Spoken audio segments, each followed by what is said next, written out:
a form of self-expression used all over the world. It gives people an opportunity to voice their opinions and communicate their feelings, as well as tell the stories of their time. Art is difficult to define, and there is a lot of disagreement as to what counts as art. What we do know is that art everywhere is portrayed in different ways. It can be in the form of paintings and murals to words, movement, and music. Art has helped archaeologists and historians understand the ancient world better, as the people use art to document events in their daily lives and their culture's traditions. Nydia is a character in the 1834 novel The Last Days in Pompeii by Edward Bulwer Lytton. The novel was inspired by the painting The Last Day of Pompeii by Carl Bellew. Nydia is a blind slave kidnapped in Thessaly from her highborn parents. She's forced to work as a flower girl, weaving and selling to earn money for her oppressive owners. The sculpture Tau Nydia, the blind flower girl Pompeii, created by Randolph Rogers, can be found at the Louvre, a museum in Paris, France. Outside the Seattle Art Museum, there is a kinetic sculpture titled The Hammering Man. It depicts a worker striking a piece of metal that is held in his right hand with a hammer that is held in his left hand. Jonathan Borowski, the creator of the sculpture, has stated that there is no specific job that the hammering man is working. He or she is the village craftsman, the South African coal miner, the computer operator, the farmer, or the aerospace worker, the people who produce the commodities on which we depend. At its heart, society reveres a worker. The hammering man is a worker in all of us. Both these art pieces tell a bigger story and are great examples of how art is used to convey meaning. It shows how art can be used to tell stories of the past, like Nydia, or to tell stories of the present and the future, like the hammering man. Archaeologists have discovered approximately 1,150 bodies since the excavations of the city began. The one-of-a-kind conditions that was created by the eruption of Mount Vesuvius allowed for the bodies to be well preserved in a way that kept the forms the people took when the ash engulfed them intact. The bodies created molds that were later found by archaeologists and filled with plaster to show the final positions of the citizens. Even though they weren't created for the purpose of being sculptures, these unique casts captured life and movement in a way many sculptors strive to do. The eruption of Mount St Helens in 1980 changed the face of the landscape in that area, killing everything within 230 square miles of the volcano. To commemorate the deaths of the animals, the people, and the environment, people collected the remains of the eruption, ash, and started creating art pieces with it, like blown glass and sculptures.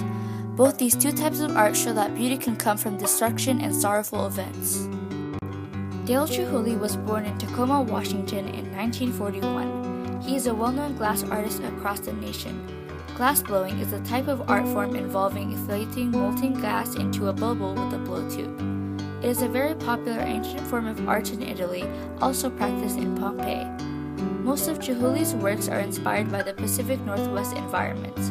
Also, there are specific types of pottery in the Pacific Northwest that were created by Native American tribes that are indigenous to the area. They also use the environment as their inspiration. This handcraft could relate to Pompeii's pottery that was used in trade markets to carry large quantities of things or for daily use like carrying water. Pottery is formed by turning a clay body on a wheel and molding it into a desired object. Another form of art popular in Pompeii were the marble sculptures and bronze statues, both used to depict the ideal human body, most likely the human forms of the gods. Marble sculptures are the oldest form of art, even before cave wall paintings. The first step in this process is to find a stone for carving. Next, carvers would either create a clay model of what they wanted, or they would immediately start pitching unwanted stone. Pitching is when the carver takes a mallet and a point chisel to remove non-essential stone. Once the general shape has been carved, then it was time to refine the figure by adding texture with a toothed chisel and a claw chisel.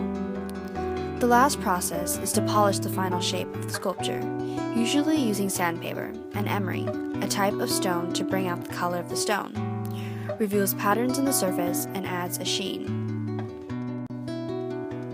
For bronze sculpting, there are many different casting processes, like the lost wax casting, sand casting, and the centrifugal casting. The process of the lost wax, or investment casting, method starts with the artist creating a full-size model of what the sculpture will be with a non-drying oil-based clay.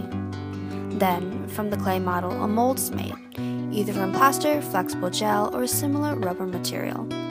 Next, once the mold is complete, a wax is casted from the mold. In order for it to become hollow, a core is then cast into the void, then kept in its designated location, utilizing pins made out of the same metal for casting. Multiple wax sprues, which are objects that help the passage of liquid material fill into a mold, will be used to fill the mold from bottom to top. The finished wax form is then placed into another kind of mold or shell that is heated in a kiln until there is no more wax and all the moisture is extracted. The investment is then filled with molten bronze. Afterwards, when the metal has cooled, the clay is chipped off, exposing the sculpture. All of the core pins, sprues, vents, and risers will be dislodged with a saw, and then will be polished to remove the tool marks.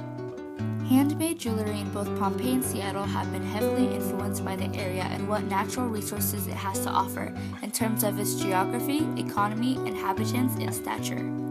Jewelry in the Pacific Northwest has elements of metal, crystals, and recycled scraps. Some pieces, such as necklaces and earrings, have been inspired by bodies of water and nature itself, with shells, leaves, and rocks incorporated into them. Jewelers in Seattle include many aspects of nature in their designs because they are inspired by the environment around them. The Puget Sound and the pine trees that surround the city serve as sources of inspiration that lead to simple and abstract statement pieces that beautifully capture the city's creativity and uniqueness. Pompeii jewelry was commonly made out of gold with some elements of various rocks and crystals. This is because Pompeii was a city of high-class and wealthy citizens as well as middle-class merchants who were able to sell and buy expensive jewelry. In many ancient cultures, including Pompeii, gold signifies importance, power, and wealth. The citizens of Pompeii used jewelry as a way to display their wealth and social class to others. Jewelry in Pompeii was bought from the large trade markets in the city. The town was a seaport, so people could exchange their money for riches from all over the world. The trade markets are in a way similar to Seattle's Pike Place Market and artisan jewelry shops. The Pike Place Market is a place for business for local farmers, craftspeople, and merchants to sell their goods. Even though there isn't much merchandise from abroad, lots of people come together in one place to buy or trade local goods.